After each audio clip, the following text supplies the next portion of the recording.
That matters that much? Yeah. Well, shit, ask Tom Cruise. Oh yeah, I heard he's super short. Yeah. That's all right. He got enough money to look tall. Yeah. But yeah, so I didn't get it. That broke my heart. But little things like that happen, you know, in the business. But 9/11 happened. Yeah. And then the anthrax thing happened right after it. And everything in Hollywood came to a screeching halt for me. I couldn't do anything. I couldn't get any auditions, couldn't do anything. So I wanted to work. I went working for wireless. I like gadgets, so I started working for AT&T Wireless business accounts. Yeah. Started doing well. Figured if I'm not going to act anymore, I'm going to move closer to where my family is. So that took me to Charlotte. I quit acting for 7-8 years. Worst mistake I ever made in my entire life. Basically wasted 13 years in Charlotte with a wasted marriage and let's just say I made a lot of bad choices in women, in career, and in a lot of things. I made a lot of bad choices. I ended up homeless, penniless, my family turned their back on me. I lost the woman I was engaged to, her 2 kids, which were very close. So I've taken them as my family. I lost everything, man, everything. I had 2 garbage bags full of clothes and a broken down Buick. And I took off with my tail between my legs and to try to find myself, and went down when I try to breathe again. But I, again, made a lot of anger there, a lot of bad decisions. And I did a lot of things that I'm probably not real proud of. And if you ask me if I regret anything, it taught me experience. So I can't say I have regrets. There's things I would definitely not do again. And if I could go back and tell my younger self and say, hey, think again and don't act so rationally. But I got an opportunity now after everything that happened to kind of reflect on that, and I try to pay it forward. Josh had a temper tantrum last night. Yeah. And so I got to play kind of the Jedi Master to the Padawan and calm him down a little bit about something. And it makes you think, it just makes you think as you get older. I'm 54, by the way. As you get older, your mind changes. You think of things differently. So I was down about as low as I could be in Dallas in 2016. And I was ready to pull the pin. I was like, I'd gotten another acting job. They fired me because my car was so broken down, but I never missed a gig. I may have been late, but I was always there, but I got fired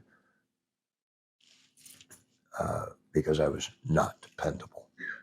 I made a girl look bad in front of a client at one of the jobs that I worked, which is a different story, but that's why we got fired. That woman talked to me after that gig like no human being has ever talked to me. But I digress. That one did it. And I was like, if I can't act, I got nothing. And I was ready to pull the pin. And I had a friend of mine in Dallas who said, she got me a subscription to, what the fuck is it? Backstage, acting rag you submit to. And I was like, all right, I'm going to do this one more time. It's my New Year's resolution. I was ready to give up. I said I had saved all of these submissions and never put out for anything. And so I went through all these submissions and I put everything out. Pirates Voyage was one of them. I got a call a couple of weeks. It was like mid-January when I got the call from the entertainment director. And he had hired me 25 years earlier in Florida, and we couldn't put it together. He hired me at Disney. And we figured it out after he hired me, and he was, oh, God, there it is. No, I understand. But anyway, out of nowhere, he calls me up, man. I'm in my underwear drinking coffee and, trying to figure out, what am I going to, in a spare, I have no address. I'm in somebody's spare room. I don't know what I'm going to do. He's like, are you busy? I was like, well, no, I was just stepping out of a production meeting. Oh, you actually caught me at a good time. Yeah. And he started talking to me. I hear this woman in the background. I said, what is that noise? He goes, oh, that's Dolly Parton. What? He goes, yeah, it's Dolly Parton. We're putting down tracks. I'm working for this other show. That's why I'm calling you. It was a lumberjack show at that time up in Pigeon Forge. And he goes, that's why I'm calling you. I'm looking for that. I got this thing with pirates. I'm going to send you some stuff. Put it down. I got to get back into the studio and finish doing this because she's calling me. And I was like, okay, cool. I was like, Yeah. so they Mark Duke sent me a package of stuff out. They sent me a contract. And my luck had been so bad. I was just like, okay, yeah, this somebody's punking me, right? Yeah. They called me and they're like, are you coming? I was like, oh my God, you guys are serious. Okay. And I remember getting here, Richard Ty was on your program. Oh, yeah. And he was the first person I met in the cast. And when they sat me down to see the show, he was right in front of me performing. And I mean, I thought, I did. I started crying. I was like, this is fantastic. I'm in my 8th year now.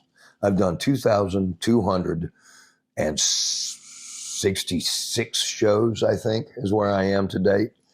I was supposed to be here for 6 months. I would say I'm dependable. I got fired from that acting job in Dallas because I was not dependable. But Ty was the first person I saw. I cried, and I was like, wow, okay. And for the past 7 years, this job has been a lifeline. If I ever get to meet Dolly, I'm going to tell her, you don't know this, but you saved my life. Pirates did. It saved my life. And it's put my life back on track.